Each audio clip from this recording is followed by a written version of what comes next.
इसमें सबसे बदलाव जो था पेयजल था संकट।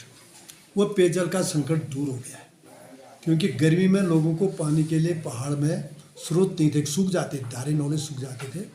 तो कहीं कहीं तो ऐसा भी देखना पड़ रहा था कि गर्मी में 1 किलोमीटर 500 किलोमीटर चढ़ाई में भी लोग चढ़ के पानी पीने का पानी था। पालतू जानवरों को पालना बंद करते थे। अब लोगों ने सब्जी का उत्पादन भी करना शुरू कर दिया, पालतू जानवर पालना भी शुरू कर दिया, जिससे लोगों की आय बढ़ी। नमस्कार, मैं हूं मयंक जोशी और आप देख रहे हैं आईपा यानी all India progressive politics association. AIPA एक ऐसा मंच है जो प्रगतिशील राजनीति की बात करता है, साथ ही सामाजिक और विकास के मुद्दे भी उठाता है। आज हमारे साथ खास बातचीत के लिए मौजूद हैं भाजपा के वरिष्ठ नेता और पिछले 25 सालों से डीडीहाट की राजनीति में सक्रिय, यहाँ पे लगातार विधायक बनते आ रहे हैं पिछले 5 बार से, बिशन सिंह चुफाल जी, जो वर्तमान में पेयजल मंत्री भी हैं। आइए उनसे जानते हैं। चुफाल जी, आईपा में आपका स्वागत है। धन्यवाद भाई। सर, आपसे पहला सवाल, आपका जो क्षेत्र में विकास का क्या एजेंडा है, किस प्रकार से आपने कार्य किया है? मैंने अपने इस 25 साल का, क्योंकि मैं अपना 5 साल का हिसाब नहीं दूंगा, मैं अपना 25 साल का हिसाब लेके जनता के बीच में जाऊंगा। तो जनता के बीच में मैं पहले, जैसे 2 महीने पहले ही मैं जनता के बीच में गया था। मैंने कहा भाई इस बार मैंने क्या करना चाहिए। तो जनता की आवाज़ जो आई थी, उन्होंने कहा भाई इस बार आपको चुनाव लड़ना भी है। मैंने कहा, उन्होंने कहा एक ही था कि भाई आप तो अभी क्रीज में आउट नहीं हुए हैं, तो आपको छक्का मारना है। इसलिए क्षेत्र की जनता का, युवाओं का, सबका ये था। तो मैंने काम किया, ये काम किया कि 25 साल में कोई भी गांव ऐसा नहीं जिस गांव तक सड़क नहीं जुड़ा है गाँव, और कोई भी क्षेत्र ऐसा नहीं है कि जहाँ स्वास्थ्य के क्षेत्र में, इंटीरियर दूर दराज के इलाकों में उप केंद्र हमने स्वास्थ्य के क्षेत्र में काम किया। आज गांव में सड़क पहुंच रही, तो समय पर अधिकारी, जो अध्यापक भी उस समय पर जा रहे हैं, ब्लॉक के कर्मचारी समय पर जा रहे हैं, तहसील के कर्मचारी समय पर अपने न्याय पंचायत स्तर पर अपने जो उनका मुख्यालय है वहाँ पर तक पहुँच रहे हैं। ये सबसे बड़ा कि सड़क जाने से गांव के लोगों का रहन सहन बदल गया है।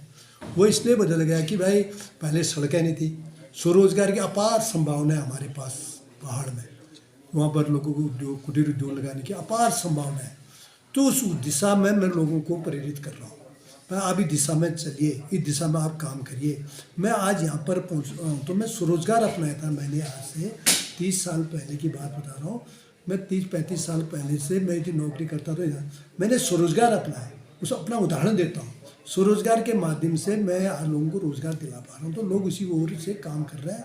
चाहे किसी भी क्षेत्र में आपका, चाहे मुर्गी पालन के क्षेत्र में भी काम हो रहा है, बड़ा मुर्गी पालन हो रहा है, बकरी पालन हो रहा है, मत्स्य पालन का काम हो रहा है, सब्जी का उत्पादन कर रहे हैं। जहाँ पर भी, जैसे वो कहीं पर मुर्गी पालन का, भेड़ पालन का, सब काम चल रहा है। इस दिशा में आज मैं अपने क्षेत्र की जनता के जो धीरे धीरे गांव के लोगों की आर्थिक स्थिति मजबूत हो रही है। मैं चाहता हूँ कि अपने क्षेत्र की, गांव के लोगों की आर्थिक स्थिति मजबूत हो, ये मेरा विचार है। सर, क्षेत्र में, विकास के क्षेत्र में और कितना काम बाकी रह गया है जो आप करना चाहते हैं? मेरे क्षेत्र में, कुछ क्षेत्र में ऐसा रह गया कि स्वास्थ्य के क्षेत्र में जहाँ करें, कहीं न्याय पंचायत स्तर पर, कहीं पर अस्पताल की ज़रूरत होती तो अस्पताल का वो है, कहीं पर कच्ची सड़कें हैं तो कच्ची सड़कों को पक्के करने का काम है।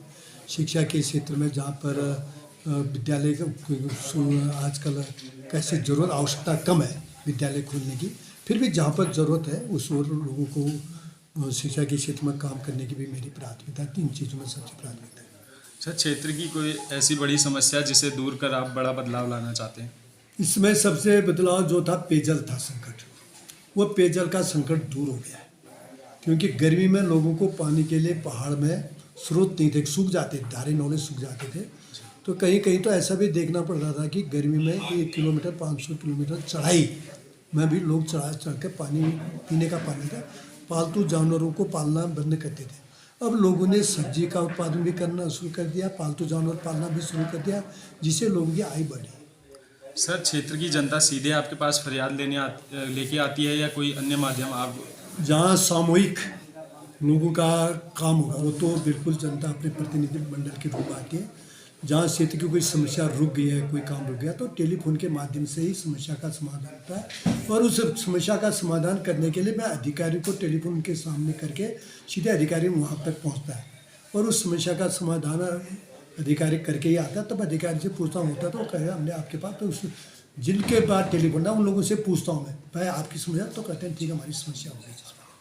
सर अन्य विधायकों से अलग कोई काम ऐसा आप कर रहे हैं, सोच रहे हैं? मेरा ये है, जो युवा वर्ग है, जो शिक्षित बेरोजगार है, जिनको नौकरी कर रहे हैं ठीक है, कुछ लोगों को जो लोग स्वरोजगार के हो रहा है, हम कह रहे हैं कि भाई आप रोजगार, लोगों को रोजगार दिलाओ, अपने आप को भी रोजगार मिले, औरों को भी रोजगार दिलाओ। इस दिशा में मैं लोगों को काम कर रहा हूँ, इस दिशा की ओर आगे बढ़ रहे हैं हमारे युवा। सर ऐसी चर्चाएं हैं कि पूर्व सीएम हरीश रावत भी डीडीहाट से चुनाव लड़ने की बात कर रहे हैं, तो किस रूप में देखते हैं? आ जाए हरीश राव जी, कौन मना कर रहे हैं, वो तो नया चेहरा थोड़े, वो कई बार चुनाव लड़ चुके हैं, वो तो विधानसभा का चुनाव भी लड़ चुके हैं, लोकसभा चुनाव भी लड़ चुके हैं, एक बार ना कई बार चुनाव लड़ चुके हैं। सर एक आखिरी सवाल, क्या आपको लगता है कि अगली बार भी चुनाव में जनता आप पे अपना प्यार लौटाएगी?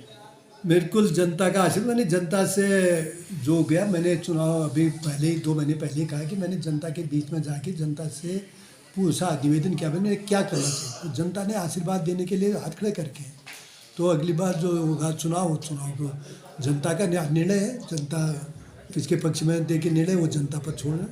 सर जो आईपा ने ये मुहिम शुरू की है उसे आप किस रूप में देखते हैं? बहुत बढ़िया, इससे आपने ये बहुत बढ़िया किया, यहाँ से पूरे प्रदेश में, पूरे देश में जिस प्रकार से आपका ये काम करना चाहिए, इससे हमको भी, राजनीतिक लोगों को भी, जनता को भी सीधे संवाद हो रहा है। संवाद, यदि जहाँ सीधे संवाद हो तो लोगों को पता तो चलता है भाई इससे हमारा नेता क्या काम कर रहा है, हमारी सरकार क्या काम कर रहा है, हमारा जनप्रतिनिधि क्या काम कर रहा है। इसके लिए आपको बहुत बहुत धन्यवाद देता हूँ। सर आईपा से बातचीत के लिए आपका शुक्रिया।